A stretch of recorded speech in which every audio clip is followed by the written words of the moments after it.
Ang kapayapaan ng Panginoong Hesukristo ay sumainyong lahat.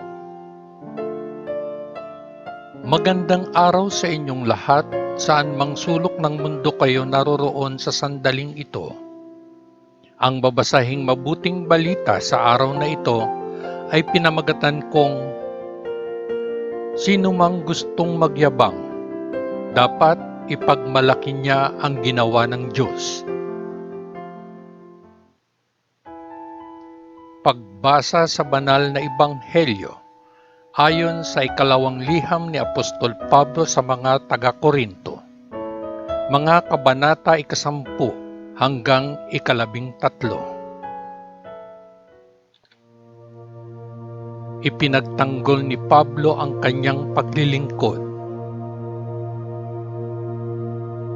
Ako, si Pablo, ay nakikiusap sa inyo. Ako na sinasabing maamo at mahinahon kapag kasama ko kayo, pero malupit sa inyo kapag wala ako. Sa pamamagitan ng kahinahunan at kagandahang loob ni Kristo, nakikiusap ako sa inyo, hindi para pilitin akong maging malupit pagdating ko. Dahil sigurado akong kaya kong makitungo ng malupit sa mga nagsasabing kami ay kumikilos mula sa makamundong motibo.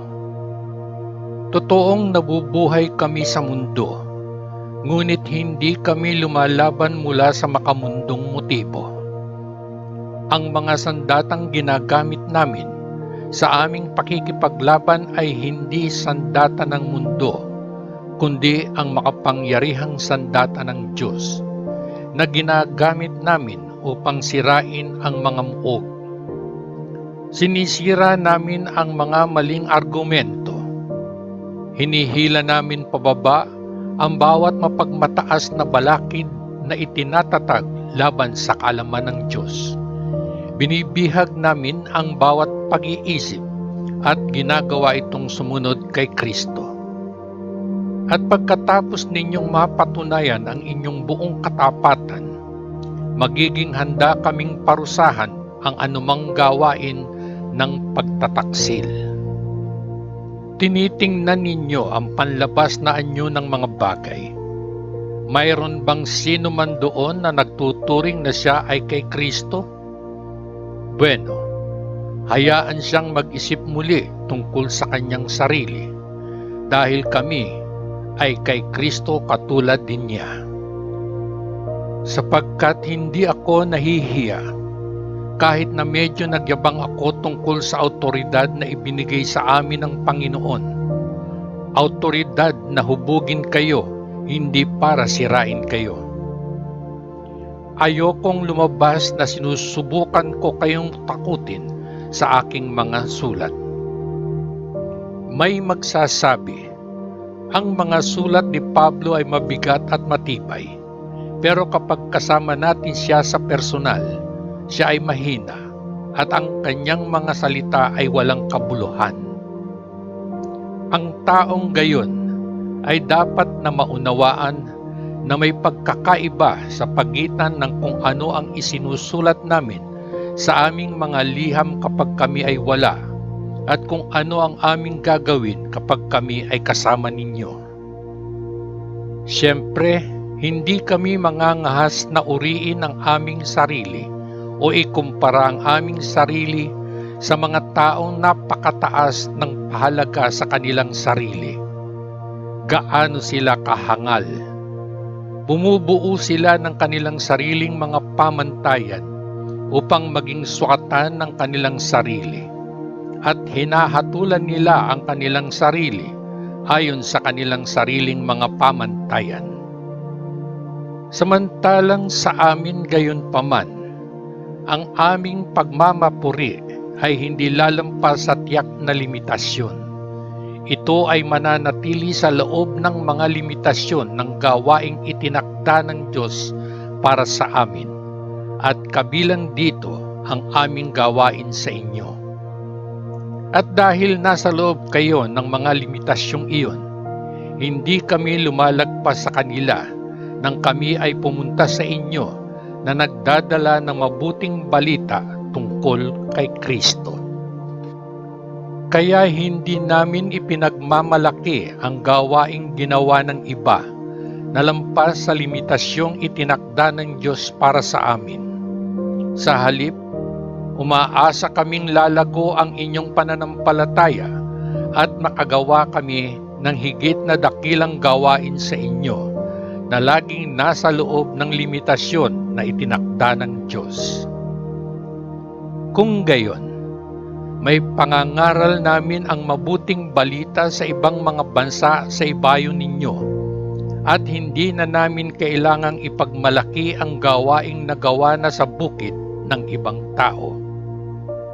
Ngunit gaya ng sinasabi ng kasulatan, ang sino mang gustong magyabang ay dapat ipagmalaki ang ginawa ng Panginoon.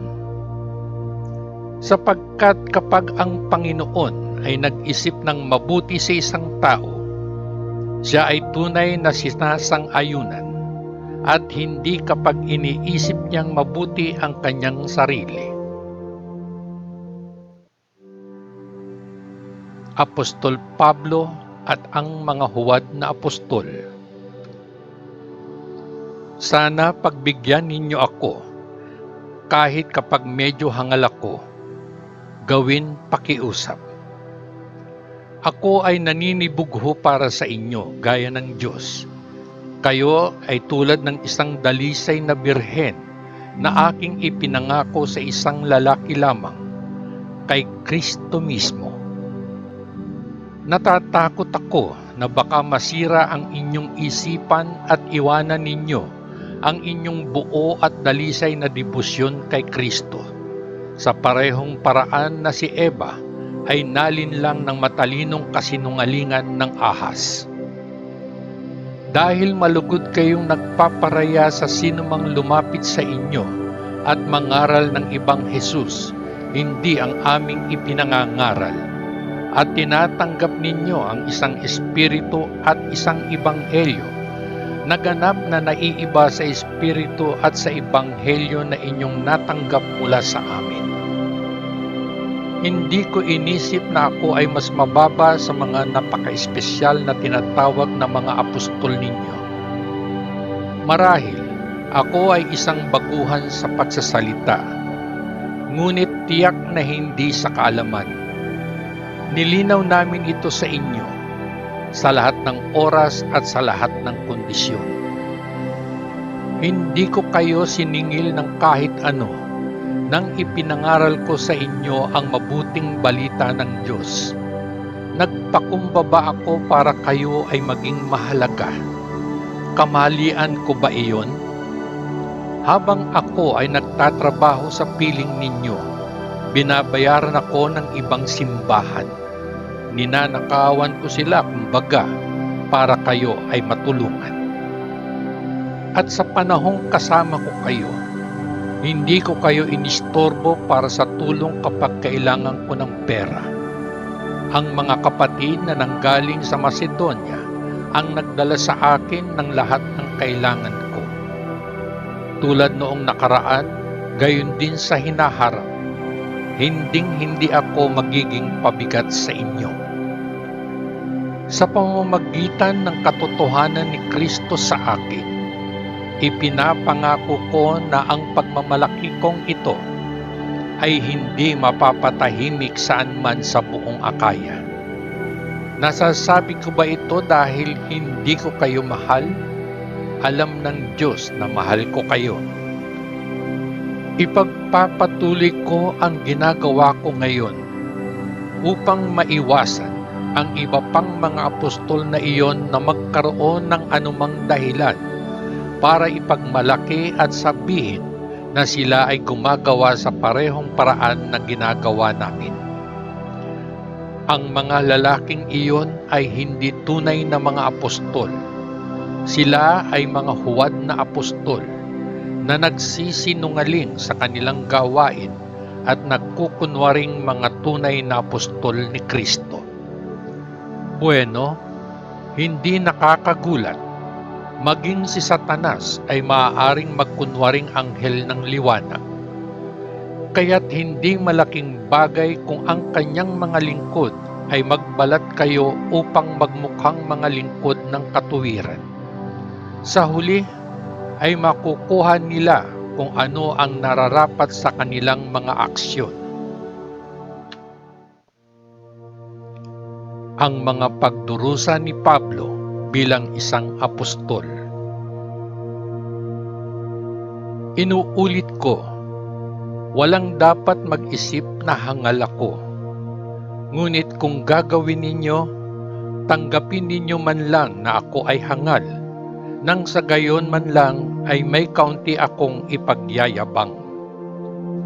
Siyempre, ang sinasabi ko ngayon ay hindi kung ano ang gusto ng Panginoon na sabihin ko. Sa usaping ito ng pagmamayabang, nagsasalita talaga ako na parang hangal. Ngunit dahil napakaraming nagyayabang, sa kadahilan ng pantao lamang, parehas ang aking gagawin. Kayo mismo ay napakatalino at kaya malugod ninyong kinunsinti ang mga hangal. Kinukonsinti ninyo ang sinumang mag-utos sa inyo o magsamantala sa inyo o bumitag sa inyo o magmaliit sa inyo o sampalin kayo sa mukha. Nahihiya akong aminin na masyado kaming mahiyain para gawin ang mga bagay na iyon. Ngunit kung may mga has na magyabang tungkol sa isang bagay, nagsasalita ako tulad ng isang hangal. Magiging walang takot din ako. Mga Hebreo ba sila? Ako din. Sila ba ay mga Israelita? Ako din. Sila ba ay mga inapo ni Abraham? Ako din. Sila ba ay mga lingkod ni Kristo? Ang tunog ko ay parang isang siraulo. Ngunit ako ay isang mas mabuting tagapaglingkod kaysa sa kanila. Ako ay nagtrabaho ng higit pa. Nakulong ako ng mas maraming beses. Ako ay nilatigo ng mas marami pa. At mas madalas akong malapit sa kamatayan. 5 beses akong pinalo ng mga Hudyo ng 39. 3 beses akong hinagupit ng mga Romano at minsang binato ako. 3 pagkawasak ng barko ang naranasan ko at minsang gumugol ako ng 24 na oras sa tubig. Sa aking maraming paglalakbay, ako ay nasa panganib mula sa baha at mula sa mga magnanakaw. Nasa panganib mula sa kapwa Hudyo at mula sa mga hentil. Nagkaroon ng mga panganib sa mga lungsod, panganib sa ligaw, panganib sa matataas na dagat, at mga panganib mula sa mga huwad na kaibigan. Nagkaroon ng trabaho at pagpapagal. Madalas ay wala akong tulog. Ako ay nagutom at nauuhaw. Madalas akong walang sapat na pagkain, tirahan o damit. At huwag nang banggitin ang iba pang mga bagay. Araw-araw ako ay nasa ilalim ng presyon ng aking pagmamalasakit para sa lahat ng mga simbahan. Kapag mahina ang isang tao, nanghihina din ako. Kapag ang isang tao ay humantong sa kasalanan, ako ay napupuno ng pagkabalisa. Kung kailangan kong ipagmalaki, ipagyayabang ko ang mga bagay na nagpapakita kung gaano ako kahina. Ang Diyos at Ama ng Panginoong Hesus, purihin nawa ang kanyang pangalan magpakailanman. Alam niyang hindi ako nagsisinungaling. Noong ako ay nasa Damascus, ang gobernador sa ilalim ni Haring Aretas ay naglagay ng mga bantay sa mga pintuang bayan ng lungsod upang dakpin ako. Ngunit ako ay ibinaba sa isang basket sa pamamagitan ng isang siwang sa dingding at nakatakas mula sa kanya. Mga pangitain at mga revelasyon ni Pablo. Kailangan kong ipagmalaki kahit na wala itong naidudulot na mabuti. Ngunit magsasalita ako ngayon tungkol sa mga pangitain at mga paghahayag na ibinigay sa akin ng Panginoon. May kilala akong isang lalaking Kristiyano, 14 na taon na ang nakalilipas, ay dinagit paakyat hanggang sa pinakamataas na langit. Hindi ko alam kung ito ba talaga ang nangyari o kung siya ay pangitain lang. Ang Diyos lang ang nakakaalam. Inuulit ko, alam ko na ang lalaking ito ay dinagit tungo sa paraiso. Muli, hindi ko alam kung nangyari nga ito o kung ito ay isang pangitain lang. Tanging ang Diyos lang ang nakakaalam. At doon ay narinig niya ang mga bagay na hindi kayang sabihin, mga bagay na hindi maaaring sabihin ng mga labi ng tao. Kaya ipagyayabang ko ang lalaking ito, ngunit hindi ko ipagmamalaki ang aking sarili, maliban sa mga bagay na nagpapakita kung gaano ako kahina. Kung gusto kong magyabang, hindi ako magiging hangal dahil magsasabi ako ng totoo. Ngunit hindi ako magyayabang dahil ayaw ko na ang sinuman ay magkaroon ng mas mataas na opinyon sa akin kaysa sa mayroon siya bilang resulta ng nakita niyang ginawa ko at narinig niyang sinabi ko.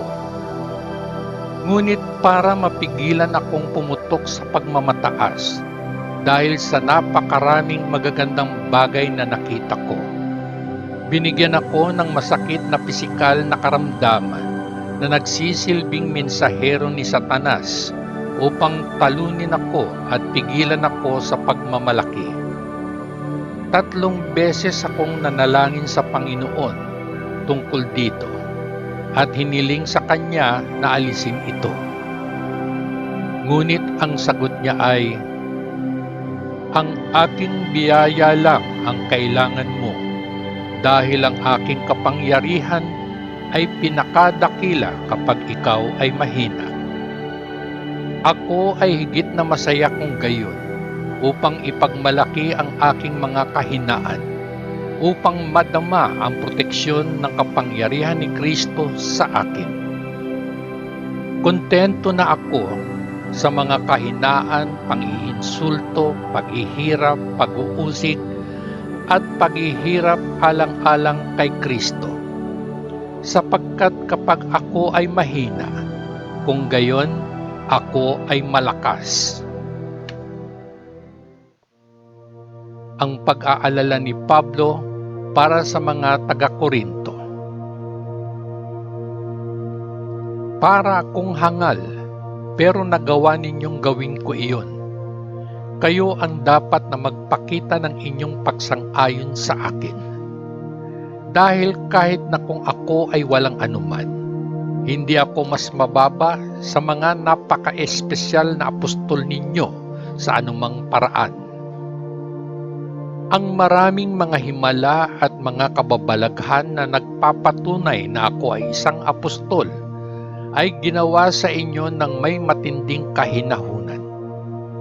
Paano kayo tinatrato ng mas masama kaysa sa ibang mga simbahan, maliban sa hindi ko kayo inistorbo para sa tulong pinansyal? Patawarin ninyo ako sa pagiging masyadong hindi patas. Ito na ang 3 beses na handa akong bisitahin kayo at hindi ako hihiling sa inyo. Kayo ang gusto ko, hindi ang pera ninyo. Pagkatapos ng lahat, ang mga bata ay hindi dapat na magsustento ng kanilang mga magulang. Ngunit ang mga magulang ang dapat magsustento para sa kanilang mga anak. Magiging masaya akong gugulin ang lahat ng mayroon ako at pati ako para matulungan kayo. Mamahalin ba ninyo ako dahil mahal na mahal ko kayo? Sasang-ayunan ninyo kung gayon na hindi ako naging pabigat sa inyo. Ngunit May magsasabi na ako ay mapanlinlang at ikinulong kayo sa mga kasinungalingan. Paano? Sinamantala ko ba kayo sa pamamagitan ng alinman sa mga mensahero na ipinadala ko? Pinakiusapan ko si Titus na pumunta at ipinadala ko ang isa pang kapatid na Kristiyano kasama niya. Masasabi ba ninyong sinamantala kayo ni Titus? Hindi ba siya at ako ay kumikilos mula sa parehong motibo at kumikilos sa parehong paraan? Marahil ay iniisip ninyo na sa buong panahon ay sinusubukan naming ipagtanggol ang aming sarili sa harap ninyo. Hindi. Nagsasalita kami gaya ng nais ni Kristo na magsalita kami sa harapan ng Diyos. At lahat ng ginagawa namin, mahal na mga kaibigan, ay ginawa upang matulungan kayo. Natatakot ako na pagdating ko diyan ay makita kong iba kayo sa gusto kong maging kayo at makita ninyo akong iba sa gusto ninyong maging ako.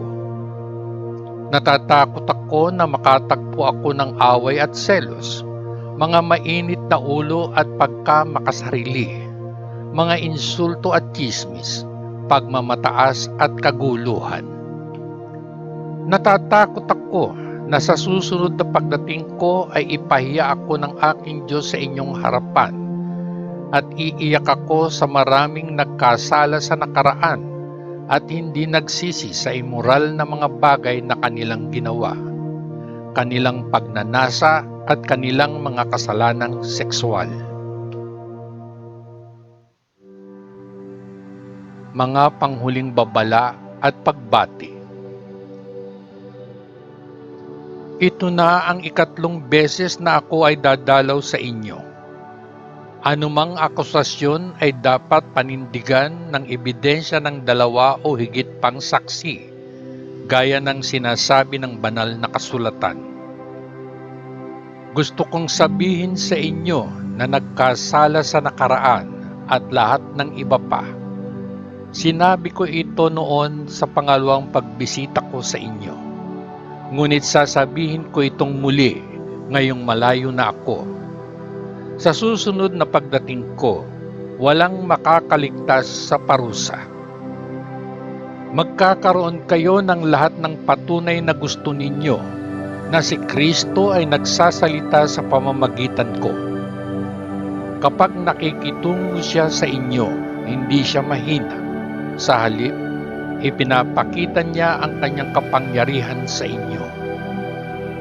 Sapagkat kahit na sa kahinaan na siya ay pinatay sa krus, sa pamamagitan ng kapangyarihan ng Diyos na buhay siya.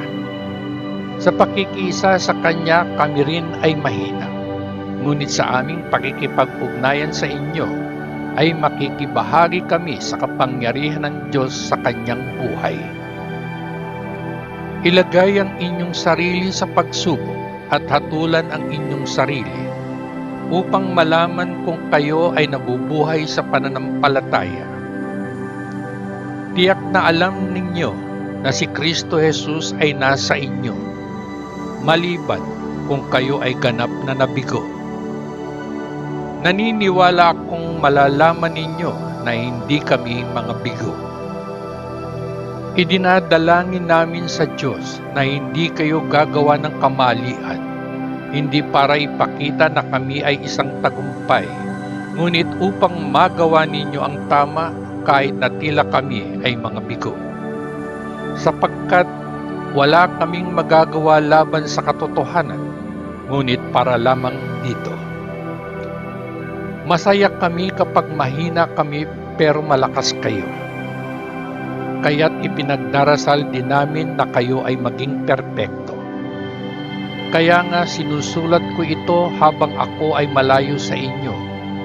Ito ay upang pagdating ko ay hindi ko kailangang makitungo ng malupit sa inyo sa paggamit ng autoridad na ibinigay sa akin ng Panginoon. Autoridad na hubugin kayo, hindi para sirain kayo. At ngayon, mga kapatid ko, paalam. Magsikap para sa pagiging perpekto. Makinig sa aking mga panawagan. Magkasundo sa isa't isa. Mabuhay ng payapa. At ang Diyos ng pag-ibig at kapayapaan ay sa inyo. Batiin ninyo ang isa't isa ng halik ng pangkapatid. Ang lahat ng mga tao ng Diyos ay nagpapadala sa inyo ng kanilang mga pagbati. Ang biyaya ng Panginoong Hesukristo, ang pag-ibig ng Diyos at ang pakikisama ng Espiritu Santo ay sumainyong lahat. Ang mabuting balita ng ating Panginoon. Salamat sa Diyos Ama sa langit. Sa ngalan ng Panginoong Hesukristo na ating manunubos. Amen. Amen. Amen. Peace.